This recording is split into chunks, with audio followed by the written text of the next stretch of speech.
This is shocking and unbelievable. A BJP MP has gone on an abusive rant against BSP MP inside the hallowed portal of the parliament. Now, BJP MP Ramesh Bidhuri yesterday openly abused BSP MP Danish Ali during the discussion on the success of Chandrayaan 3 in the Lok Sabha. Now, the words are so vile that they were expunged by the speaker, while Defence Minister Rajnath Singh expressed regret. But is a warning, a regret and an expulsion enough?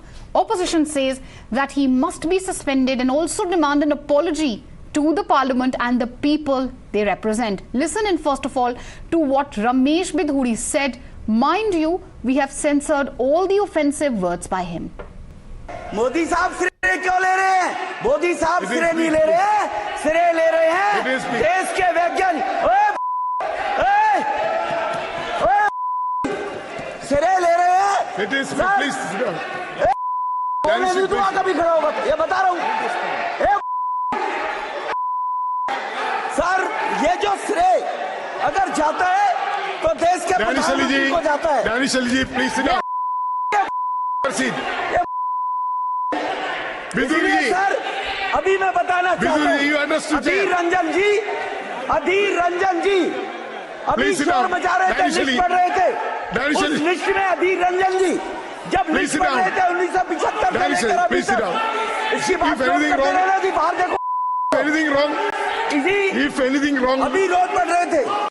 Now listen to the Defence Minister expressing regret over Bidhuri's statement, while others in the party condemned the same. Ramesh Bidhuri जी बोल रहे थे तो मैं उनकी पूरी बातों को सुन नहीं पाया, लेकिन विपक्ष की बेंच पर बैठे हमारी सम्मानित सदस्यों ने कहा कुछ ऐसी बात उन्होंने कही है जिससे इनकी फीलिंग हर्ट हुई है।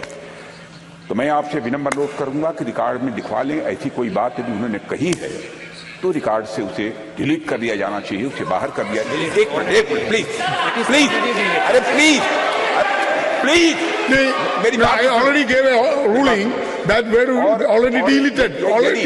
यदि कुछ ऐसा उन्होंने कहा है जिससे कि इनकी फीलिंग हर्ट हुई है तो उसके लिए मैं खेद व्यक्त करता हूं। Opposition leaders have also hit out at the BJP MP over his comments against Danish Ali. Listen into what Omar Abdullah and Rahul Gandhi had to say first of all. अब अगर सिर्फ टेररिस्ट ही कहा होता, उसकी तो हमें आदत है। आप मेरा सोशल मीडिया देखिए तो टेररिस्ट बुलाने में तो ये थकते नहीं हैं, लेकिन उसके साथ जो जो कहा, अब मैं आपके चैनल को तो लोग देखते हैं, मैं वो अल्फाज यहाँ दोहराना नहीं चाहता हूँ, लेकिन शर्मिंदा भी होता हूँ कि पार्लियामेंट में इस तरह के अल्फाज इस्तेमाल किए गए। नाराज़ भी होता हूँ क्योंकि आखिरकार ये तमाम मुसलमानों के खिलाफ ये अल्फाज इस्तेमाल हुए। समझ में नहीं आता वो लोग जो बीजेपी के अंदर हैं मुसलमान या बीजेपी के साथ जुड़े हुए हैं, वो किस तरह ये बर्दाश्त करते। देखिए, वो और पार्लियामेंट का इशू है, उसमें मैं ये स्पीकर की जिम्मेदारी है और ये पार्लियामेंट्री प्रोसेस चलता है, इस पे मैं यहाँ पे कमेंट नहीं कर सकता हूँ।